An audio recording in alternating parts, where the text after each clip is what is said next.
All right, people, good afternoon. More free safeties, more safety options to take a look at here. We did the star level free agents earlier, so now we're doing like your high-end starters. These are guys that are going to cost, probably more than 7 million, but less than 11, less than 12, somewhere in that range where you're making a big investment, but it's not a franchise defining investment. It's just what it costs to get a really good player sometimes. So these are guys that you could expect, or at the very least anticipate, that if you get them, they're going to be very good. Maybe not quite that Pro Bowl caliber player, but you're getting good stuff here. So really, three guys, and two of them are very similar to the guys that we looked at in the previous video. One of them is very, very different, and I'll show you what I mean in a second here. But let's go ahead and dive right in, starting with a guy we're very familiar with because he plays in the division, Talanoa Hufanga. Talanoa Hufanga. We definitely know this guy. Been a good player for the Niners. Hasn't hit his prime yet. Career, little bit derailed by injuries. So this one's a little bit complicated. Hard to figure this one out. 2021 kind of burst onto the scene, was playing as mostly a reserve, flashed some positive things, did some cool stuff. But 2022 broke out big time. 17 games, started every game, made the All-Pro team, made the Pro Bowl, helped guide the Niners to the NFC title game. Turnover machine in the good way, by the way, because he's a defensive player. Almost 100 tackles on a star-studded defense. Like, he was looking like the next great safety in this league. But since then, over two combined seasons, played a total of 17 games. Zero interceptions last year, zero pass breakups, according to PFR. So that's 7 games where he just hasn't made plays on the ball, hasn't forced turnovers.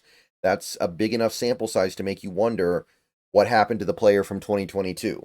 And the answer is the player from 2022 might be gone forever because of injuries. I don't think it's a given because he is young. We are getting a guy before he even hits his prime, but he was a 5th-round pick. So if he was a complete flash in the pan, it would not be the biggest shock in the world. This is not some blue chipper who just stumbled a little bit in his 3rd and 4th year. This is a player that was considered to be fringe NFL by most talent evaluators. And he hit big in 2022, and since then, I don't know if he's been bad, but there have been some real problems, and now he's a free agent. PFF was not impressed with his 2024, below average, 57.8. It's only 300 snaps, I know, it's only 300 snaps, it's not the end of the world, but there is some indication here that he wasn't what they were previously thinking of him as. Year before that, they thought he was good. This was the year he played 10 games, 70.5, 577 snaps, so bigger sample size. So you do get some indications of what you could get on the happy path. And of course, you go back to the All-Pro year, it's also pretty good, although it is worth noting PFF thinks a lot less of him than the awards givers. This is not really a PFF All-Pro first-team guy if they were to be the ones evaluating it. So you mash it all together, and Spotrac says 3 years, 35.7 million. That's 11.9 million a year. That's basically Julian Love money, and I get it, right? Julian Love has been more consistent than Hufanga, but Hufanga has shown a much higher ceiling than Julian Love. So I guess this is probably about right. I don't think I would jump on this wagon. I imagine somebody will. There's a tremendous upside here, but there is a downside that involves him playing like 5 games a year for the next couple years and being out of the league at the end of it. So I'm a little bit bearish here personally. I think there's a reason why the Niners aren't extending him yet, and they seem like they won't. And it's not just because they have to pay Brock Purdy. It goes deeper than that. Andre Cisco. I remember scouting this guy in the 2021 draft. Just about to turn 25, so definitely young, definitely still has upside beyond what we've seen from him. He's been a starter for the last 3 years, 8 interceptions over the last 3 seasons, 22 pass breakups, about 200 tackles. So, good player, productive, ball hawk, takes the ball away a lot. Been part of some pretty good defenses in Jacksonville. Also been part of some pretty bad stuff in Jacksonville, if we're being honest. But he's progressed nicely as a player. He hasn't quite broken into that. There are a lot of safeties in 2021, right? And some of them have really turned into guys that are expected to be the next wave of star safeties. Guys like Holland, guys like Marig. We talked about them earlier today. Cisco isn't quite there. Maybe it's because it's Jacksonville, but it hasn't hit quite the same for this guy. Like, to me, Holland is a better player by a pretty good margin. To me, Marig is a better player by a pretty good margin. Bynum. So he's on that next level, but I think you're going to have to pay accordingly. So there's nothing wrong with that. You get what you pay for. And what you would get here is still a player you would expect to be a better than average starter if you gave him that money. PFF was pretty lukewarm on him last year, 58.8. Again, it's a bad team he's on. Not very many good teammates on that defense, bad coaching, bad roster setup. It's almost 1,000 snaps, so 58.8 on almost 1,000 snaps is still not terrible, right? That's a good sample size. That's a lot of reps, and he's still holding his own. Year before that, when he actually was in a little bit of a better situation, the grade was good. 68.9. That's top 50 for safeties. 848 snaps, so it's a good number of snaps. So, good player, fun player. Just never likely to be a star, I don't think. I don't think he's ever going to be a Pro Bowler, although it is worth noting he has good years in front of him, right? He's only 24, going to turn 25 next month. Botrack, 1 year, 10.8 million. So the 1 year kind of stinks. I'd like to give this guy a multi-year deal, like maybe 2 years, 20 million. But if you could do that, or even 3 years, 30 million, honestly, I think you'd be pretty happy with the results. He's going to start hitting his stride over the next couple years. He's not even 25 yet. He has some draft pedigree. He wasn't a superstar in college, but he was a third-round pick. He was the first pick of the third round. So there's every reason to believe this guy has further abilities he can tap into, and you could get it for 10 million a year. I want to lock this guy up long term if I'm going to do this. I don't want to do this 1 year prove it deal where most of the money's just crowded into that 1 year. I don't want to do that. I want to find another way. So if this is the deal, that's still okay, admittedly, right? I think that would actually work fairly well. If the Seahawks had a need for an immediate safety, I would do this. Given that we don't necessarily, I don't want to do a 1 year deal, but a multi-year deal, maybe. I would not be against that. One last guy for this video, and this guy's in a very different boat.